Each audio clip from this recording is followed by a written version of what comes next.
దేవుని ఘనమైన నామమునకు స్తోత్రములు. ఈ వాగ్దానం వింటున్న మీకందరికీ మన ప్రభువును ప్రియ రక్షకుడైన యేసుక్రీస్తు నామములో శుభములు, మా హృదయపూర్వకమైన వందనములు తెలియచేస్తున్నాం. ఈరోజు దేవుని వాగ్దానం ద్వితీయోపదేశకాండం 16వ అధ్యాయము 15వ వచనం. నీ దేవుడైన యెహోవా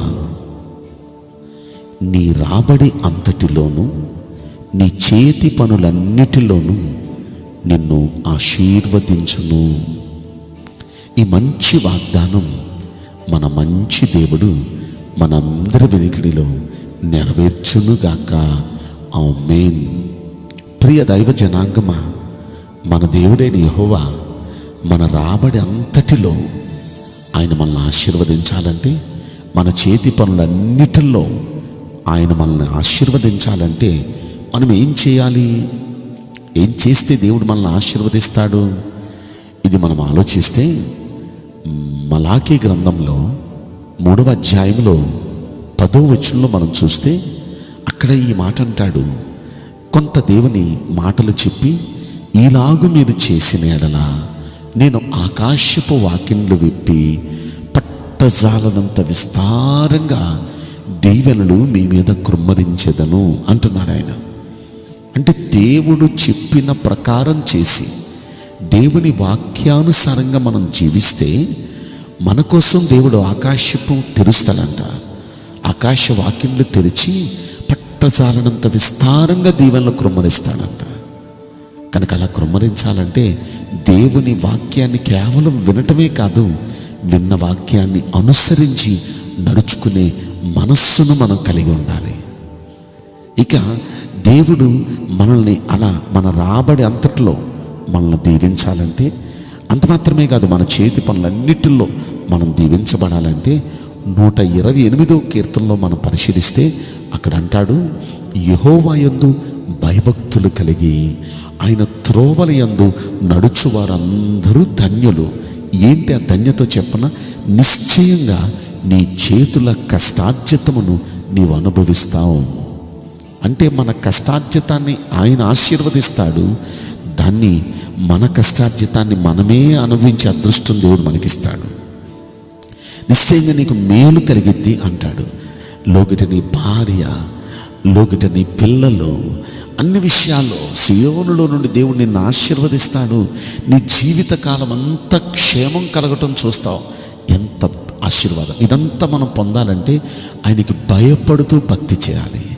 భయపడుతూ భక్తి చేస్తే ఆయన ఖచ్చితంగా మన రాబడిని ఆశీర్వదిస్తాడు, మన చేతి పనులను ఆశీర్వదిస్తాడు.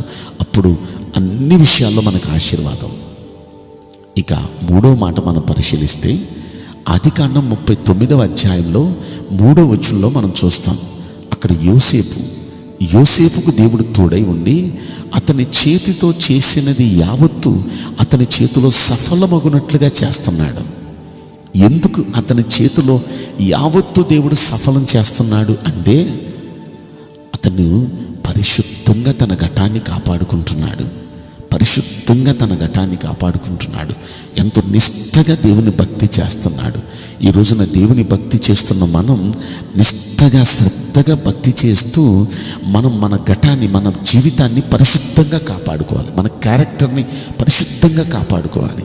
అలా పరిశుద్ధంగా కాపాడుకుంటూ ఉంటే మన రాబడిని దేవుడు ఆశీర్వదిస్తాడు. మన చేతి పనులన్నిటినీ దేవుడు ఆశీర్వదిస్తాడు. ఇలా చెప్పాలంటే యోబు భక్తుని గురించి కూడా మీకు చెప్పాలి. యోబు భక్తుని గురించి యోబు గ్రంథం 1వ అధ్యాయంలో 10వ వచనంలో అక్కడ అపవాది దేవునితో అంటాడు, నీవు అతని చేతి పనిని ఆశీర్వదించుట చేత అతడు గొప్పవాడయ్యాడు అంటాడు. ఆ మనుష్యుడు గొప్పోడైపోతున్నాడు. ఎందుకంటే నీవు అతని చేతి పనిని దీవిస్తున్నావు, ఆశీర్వదిస్తున్నావు.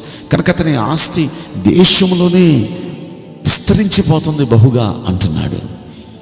నిజంగా అలా దేవుడు అతన్ని ఆ చేతి పనిని అలా బ్లెస్ చేసి ఆశీర్వదించడానికి కారణం ఏంటంటే 8వ వచనం అంటాడు, అతడు యథార్థ సత్యవంతుడు, యథార్థంగా ఉంటాడు.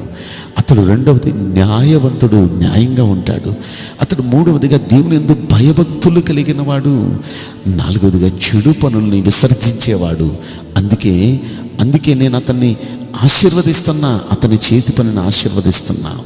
ఈరోజు ప్రియ దైవ జనాంగమా, మన రాబడి అంతటినీ దేవుడు ఆశీర్వదించాలంటే, మన చేతి పనులన్నిటినీ దేవుడు ఆశీర్వదించాలంటే మనం కూడా ఇలాగ జీవిద్దామా?